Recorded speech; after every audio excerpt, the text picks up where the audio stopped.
The Benjamin Dixon Show is only possible with listener support. Go to www.patreon.com/The BPD Show.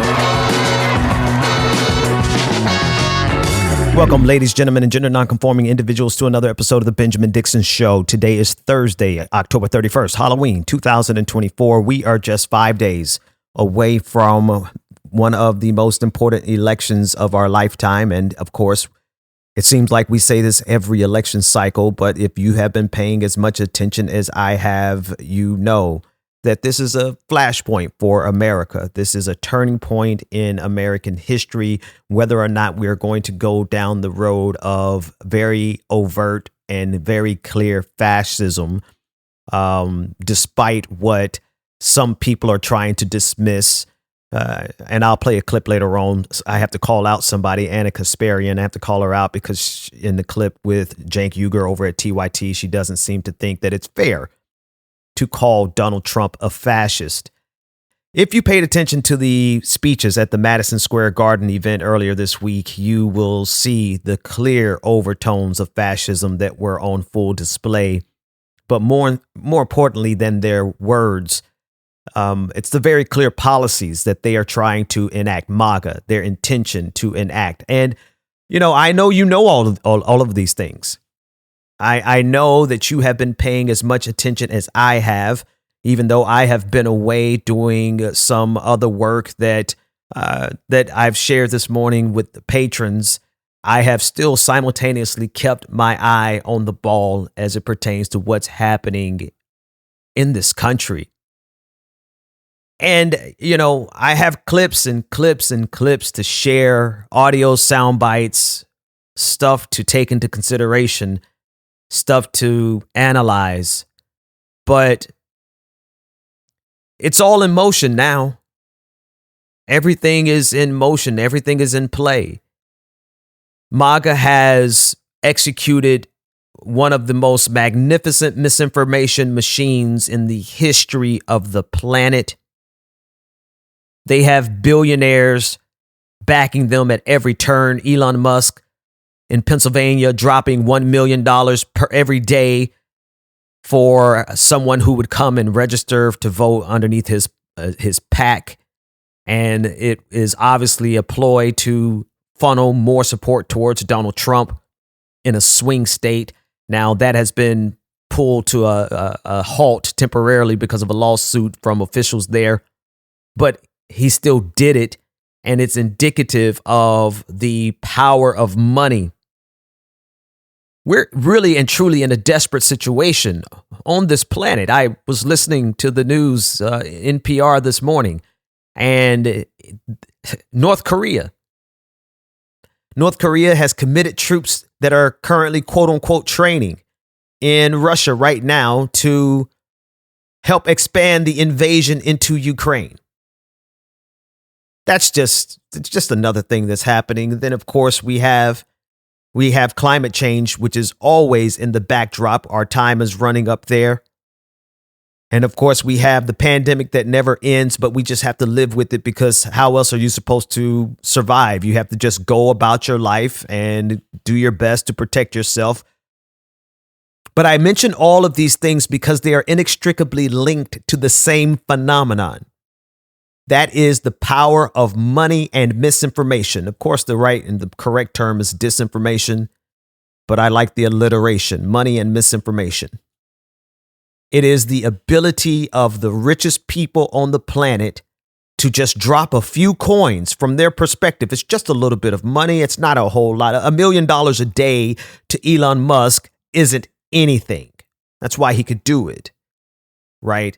And the amount of money that went into the COVID disinformation machine, it was just a drop in the bucket for the backers, the anti-vax backers that supported this misinformation machine, the money that is driving and has been driving climate change and the reason why we can't get beyond it and halt it for the last 40 or 50 years of us knowing exactly what's going on. In fact, we've known for over 100 years what's going on, but it's because of the money, and money drives misinformation.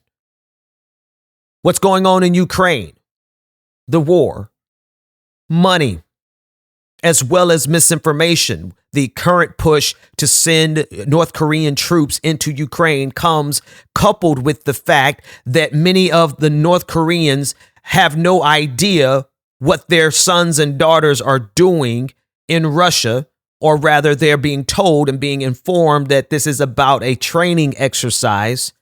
And let's not forget, there's always the financial reasons for war, why Vladimir Putin invaded in the first place.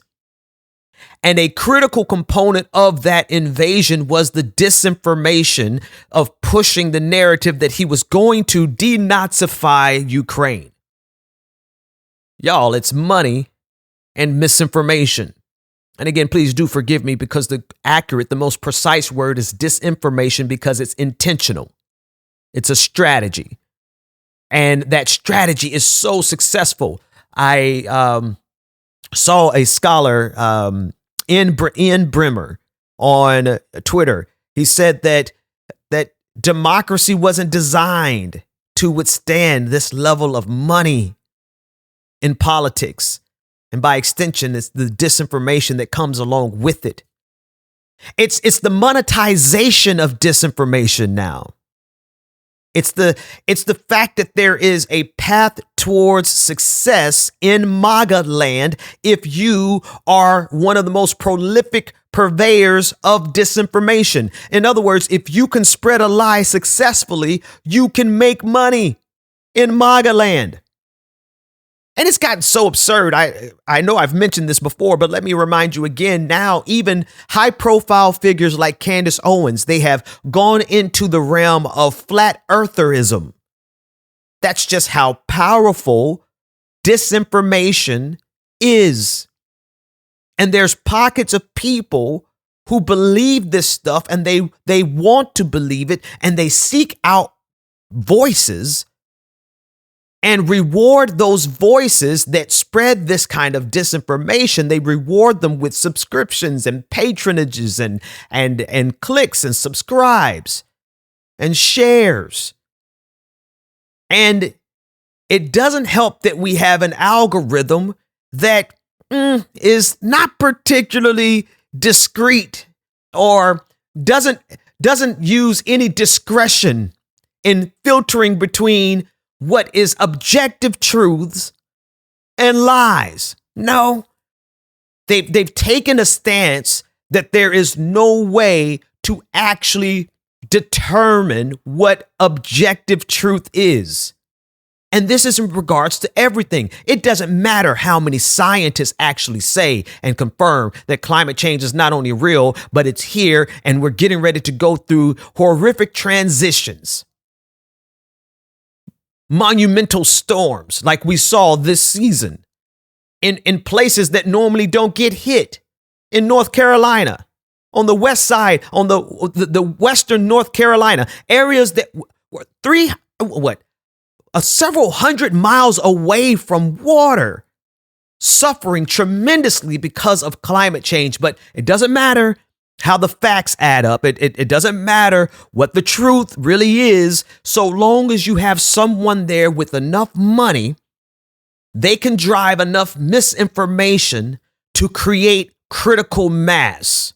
What is critical mass? Something that I've been talking about for so long in terms of politics. It's when it doesn't matter whether something or not is true. All that matters is can they get critical mass and make enough people buy into it, believe it, so that they can create policy and take action based on it. Or in the case of climate change, inaction. In the case of COVID-19, it's a combination of inaction and action. The inaction was their refusal to get vaccines, the refusal to wear a mask.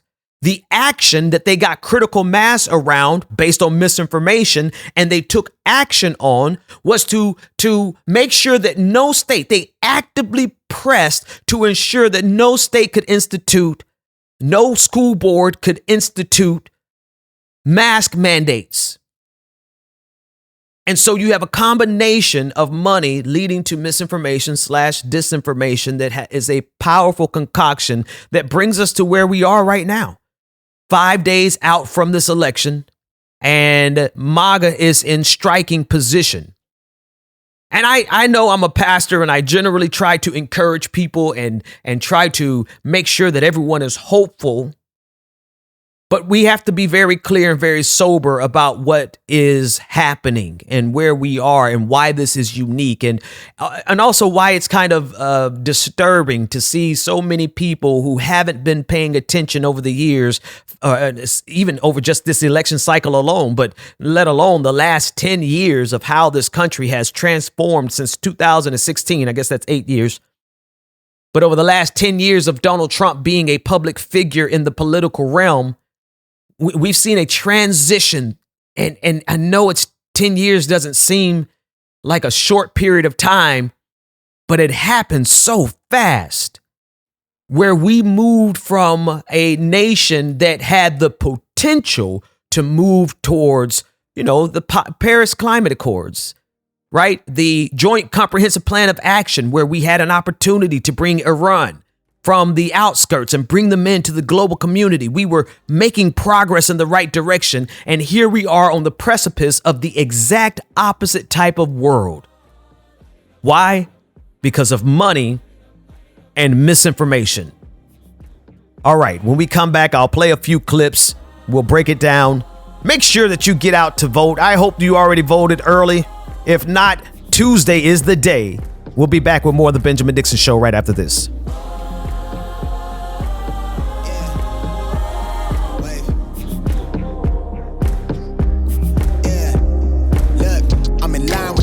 I'm in sync with the earth. 10 toes deep, flower child from the turf. I never switch sides, like even when I die, I'ma ride for the squad. Let her ties in a hearse. I've been on a vibe, kinda hard to describe. I'm in between, I'm good and it's fine, but I'm tired of the grind. Then I come alive in the night to realize I'm in the middle of the time of my life. I'm never so packed for the stack, never lied on the rap. Got a bag from the way that I write it. Queen looking Tyson. Welcome back to the Benjamin Dixon Show. Visit us online at thebenjamindixonshow.com.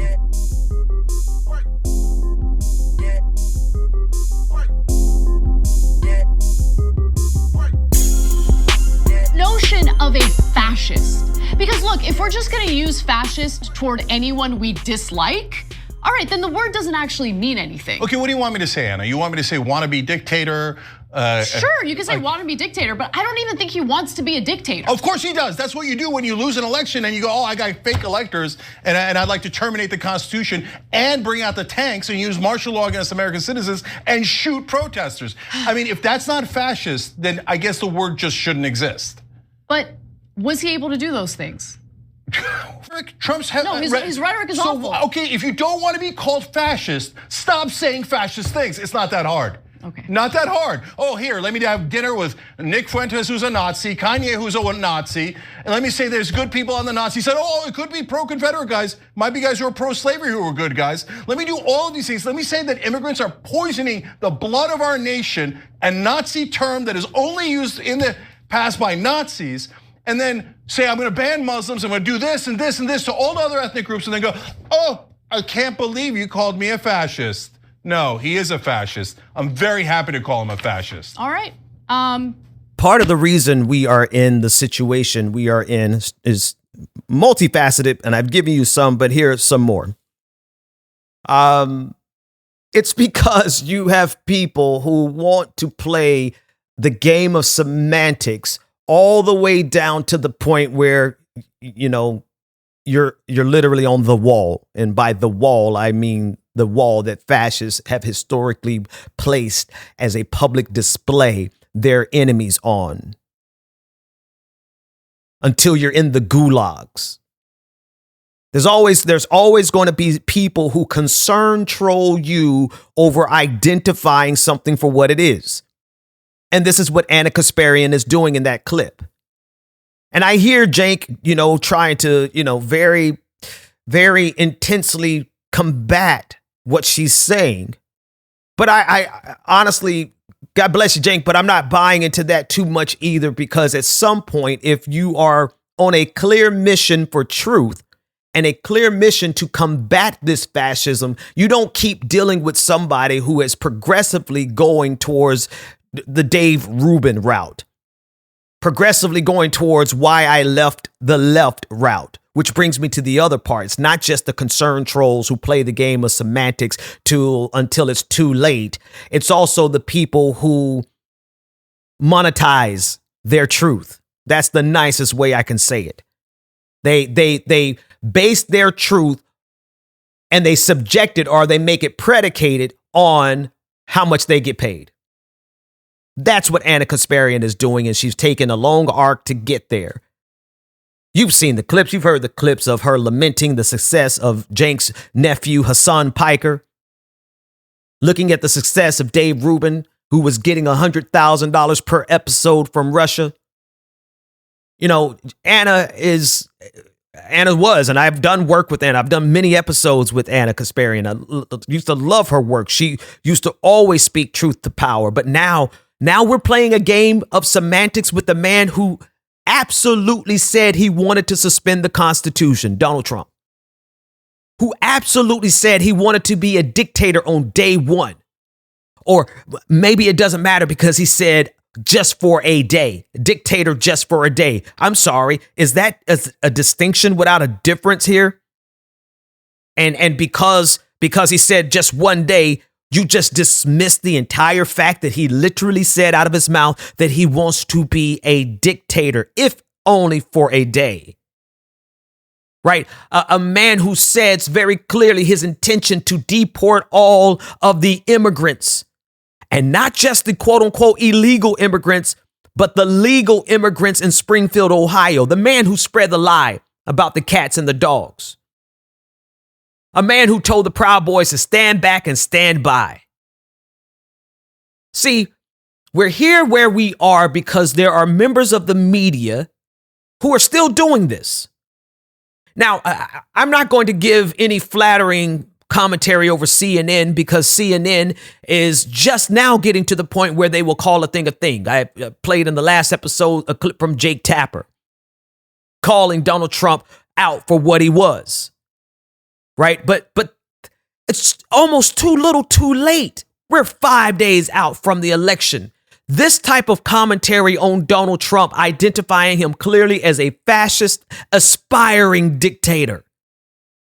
This should have been happening all along, but because it takes a level of courage and a willingness to lose some of your platform, and because it's not the most lucrative path.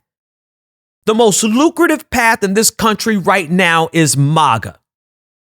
This is why you see so many African-American men, black men, who are all scrambling in their cars with their phones, trying to put out the most magnificent MAGA rant they can. Why? Because they know they can get clicks, clout, and checks.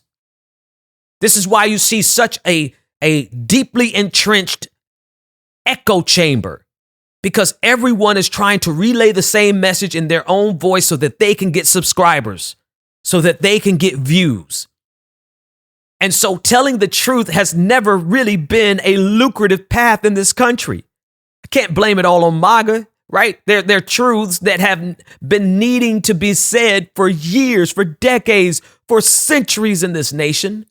And this nation intentionally suppresses those truths. Why? Because it's an inconvenient truth. Pun intended, I guess. You think about Al Gore's messaging on the inconvenient truth about climate change. There has been an active suppression of our ability to do something, not just the information, but our ability to mobilize and to actively do something to prevent the most calamitous aspects of climate change. We've been reduced to doing nothing because of the money involved.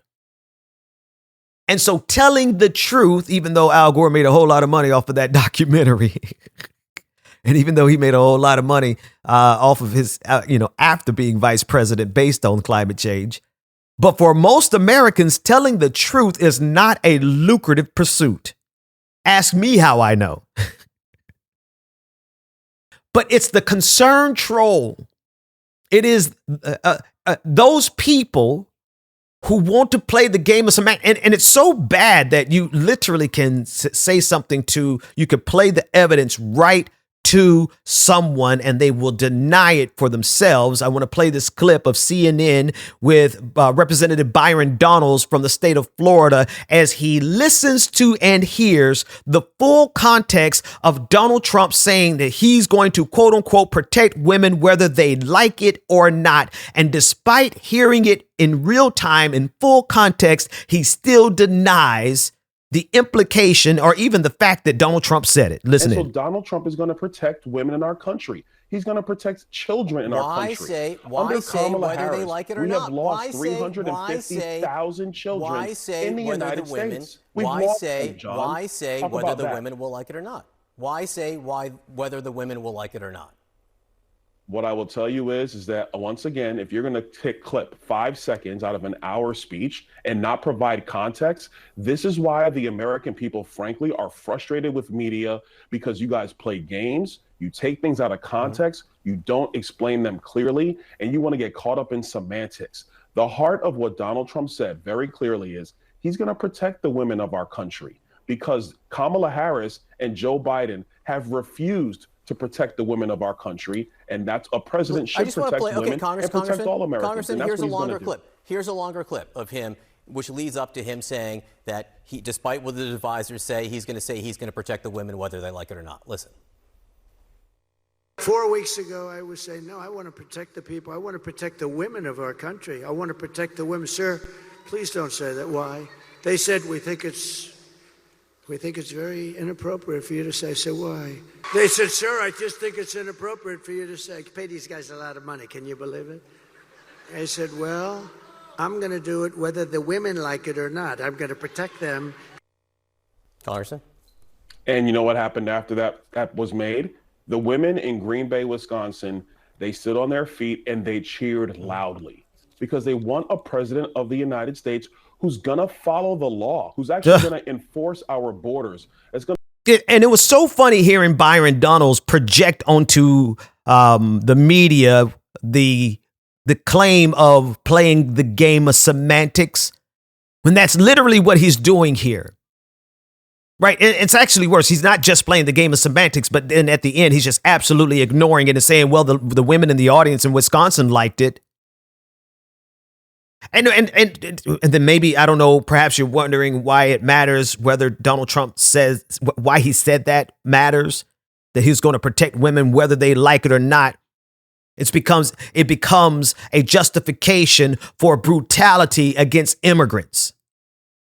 He's setting a frame that gives him a quote unquote moral justification to do harm. It's the same thing, quite honestly, that white men have done throughout history over their white women. That's how Emmett Till got killed. That's quite frankly how the Tulsa race massacre occurred. The justification of somebody did something to our women, and we're going to protect them whether they like it or not. We are in a very precarious position in this country. And where this country goes, it does hinge on this next election, but honestly, it hinges on our determination not to let these people get away with it, whether they win or not. If there's anything I can encourage you on, it is to dig in.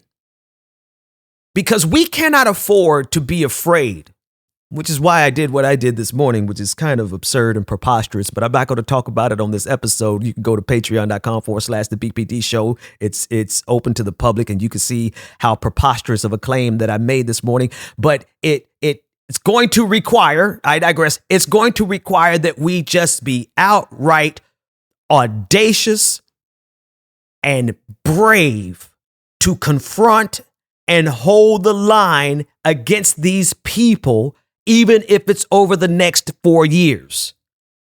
To fight back against them at every turn. I want to insert something important here. We have to fight back differently, and we have to fight back smarter.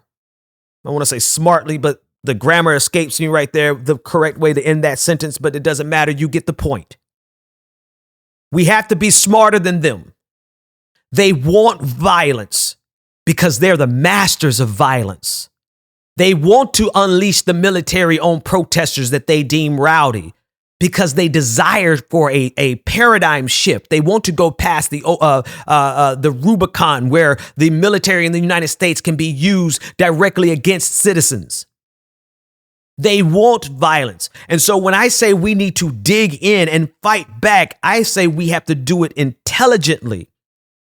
Not that any other protest hasn't been a form of intelligence. No, we just got to be smarter.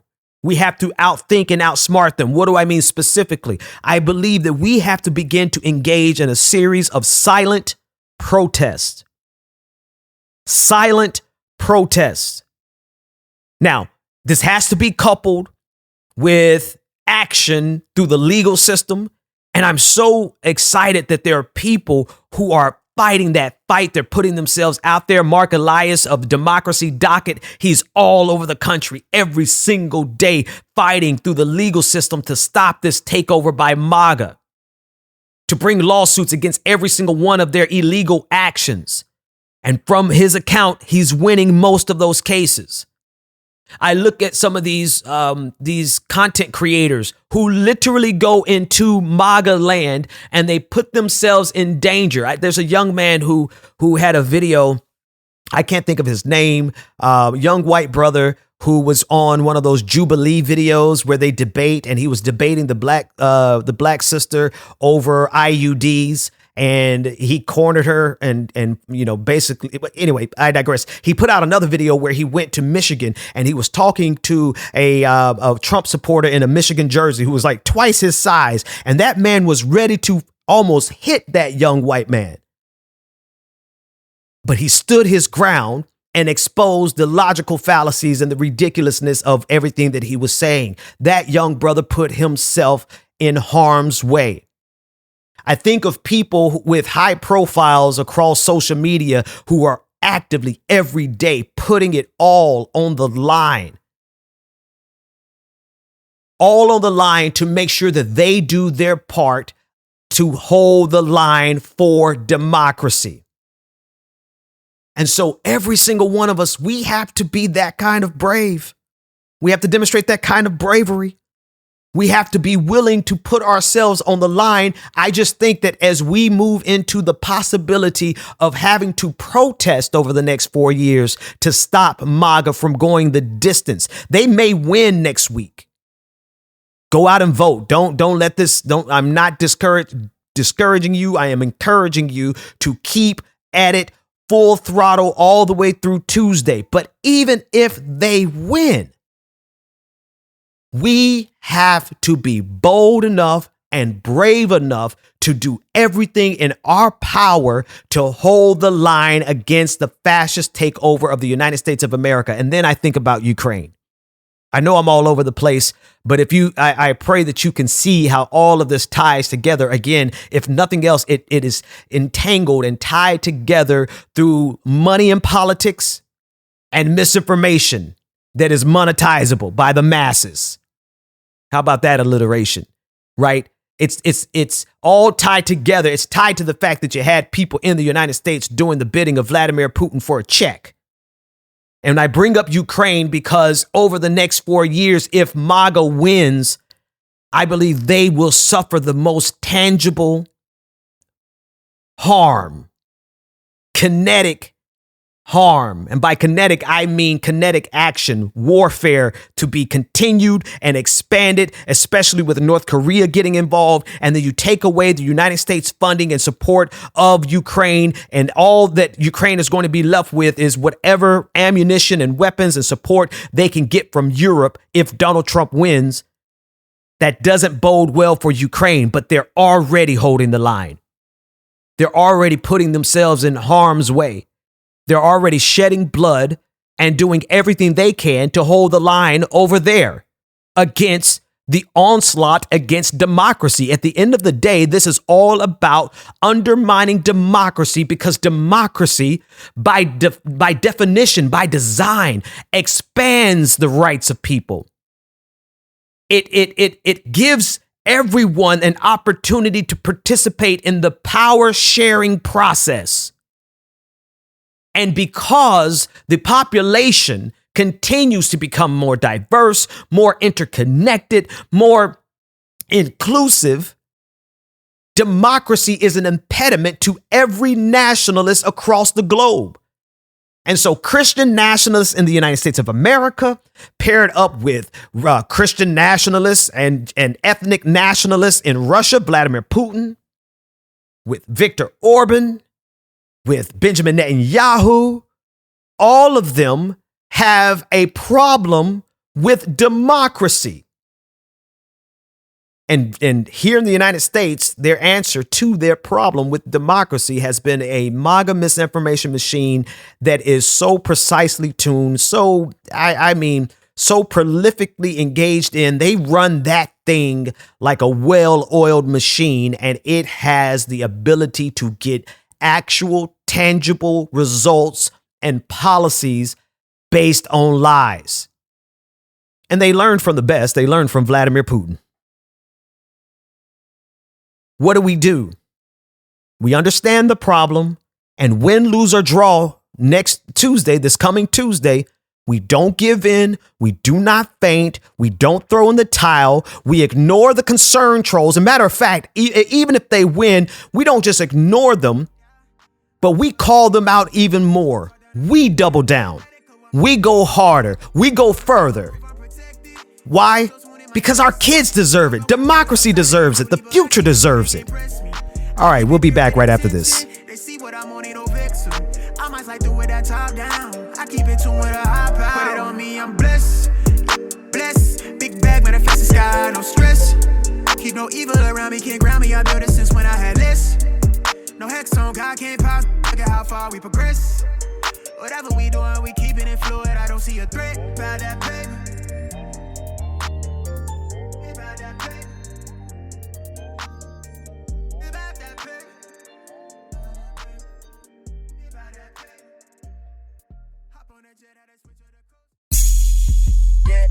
Welcome back to the Benjamin Dixon Show. Visit us online at thebenjamindixonshow.com. Welcome back.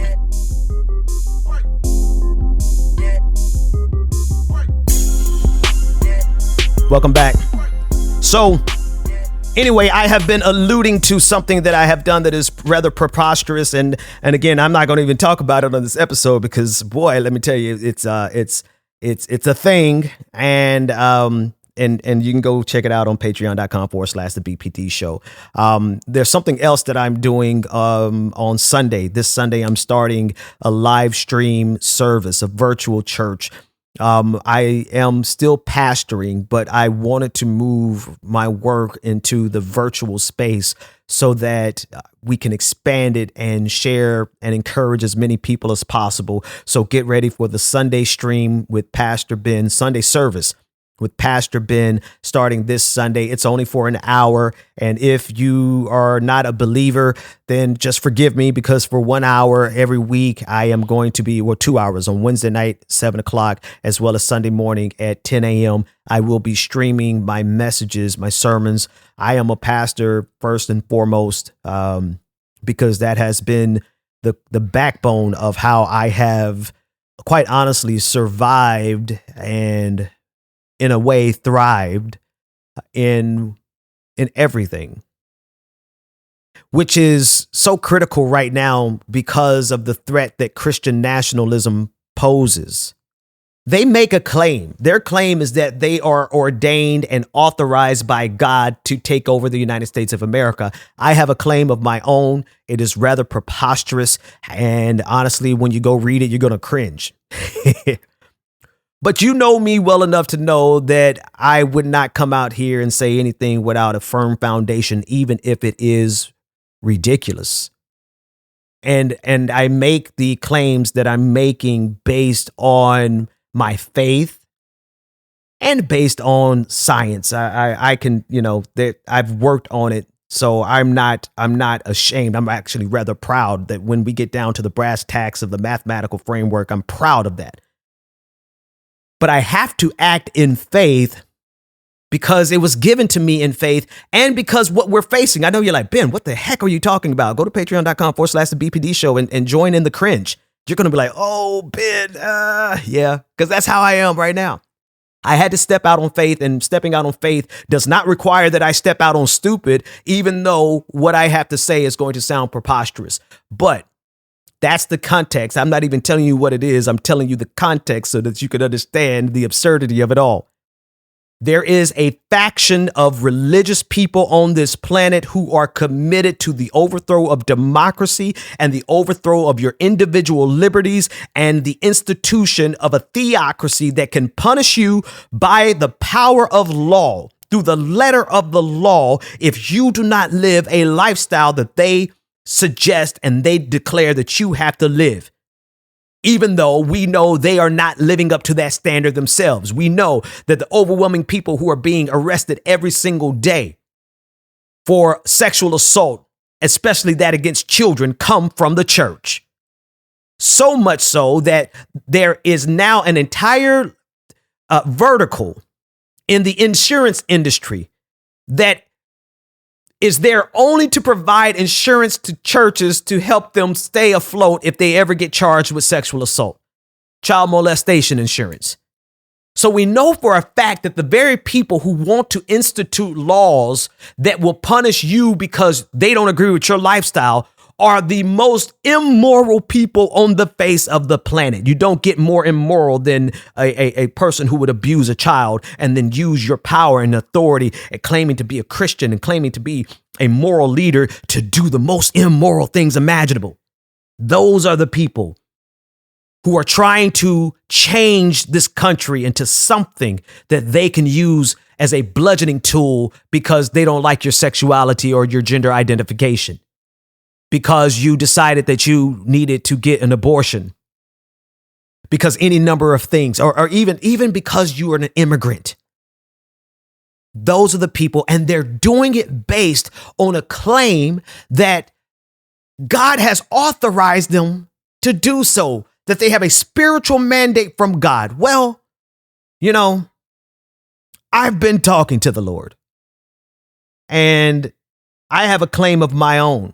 And I'm challenging them very directly. Win, lose, or draw. Tuesday is going to come and Tuesday is going to go. Who is going to be the next president is going to be the next president. But one thing that I will never stop shouting to the top of my lungs is that Christian nationalism is not on the side of the Lord.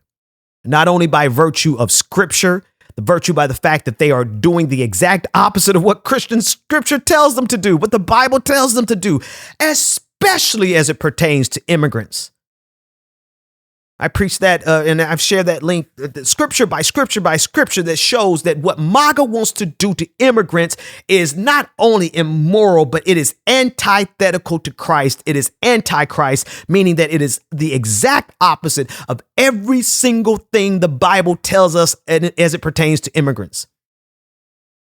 They do not have a mandate from God, but they are going to try to run the distance and run up the scoreboard based on the claim that they do. And so I operate, and I will be continuing to operate in my ordination and my training as a gospel preacher. One thing I know probably better than anything else is the Bible and the history of the church and the theological framing of some of the top thinkers in Christian orthodoxy over the last however many centuries and centuries. The only thing I might know a little bit better than that is it's politics. Perhaps, I don't know. And perhaps over the next few months and years, you'll see that I know some other stuff just as well.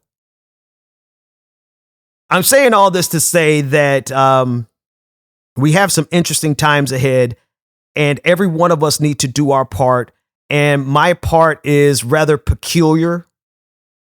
My part is quite honestly preposterous. And the only way I have even the nerve to play my part is rooting it in not only my faith, because you could have faith and step out on faith and be stepping out on stupid, but also in as much grounding in scientific and mathematical accuracy as I can possibly muster, and now reaching out and partnering with actual scientists who can take the work and go the distance, and if necessary, show me where I'm wrong. I'm going to do my part, and I'm asking that you do yours. And your part might simply be to not give up hope if things don't go the way we need them to go on Tuesday. To, in fact, use that as a motivation to commit as much of your life as you can in any way that you can. I don't care if it's a commitment to engage on social media. I don't care if it's a commitment to run for office locally. I don't care if it's a commitment to whatever you can do. Commit to silent protesting. And I'm going to push that. If I don't push anything else very clearly, it is going to be to demonstrate the power of silent protest. Not marches. Marches are fine, but to occupy a space in silence, in direct confrontation, silent confrontation with the enemy. To be in their space, in their faces, and say nothing but just show numbers. I've seen it in action. I've participated in it. And I tell you, I have never seen something so powerful, because what it does, it absolutely neutralizes every tactic that they have to oppose us and to combat us. And if Donald Trump wants to send the military to suppress silent protesters, then it will be a demonstration to the world that, yes, Anna Kasparian, he is a fascist. See you next week. It never gets me down. City of mine. How I love this city of mine. It never gets me down.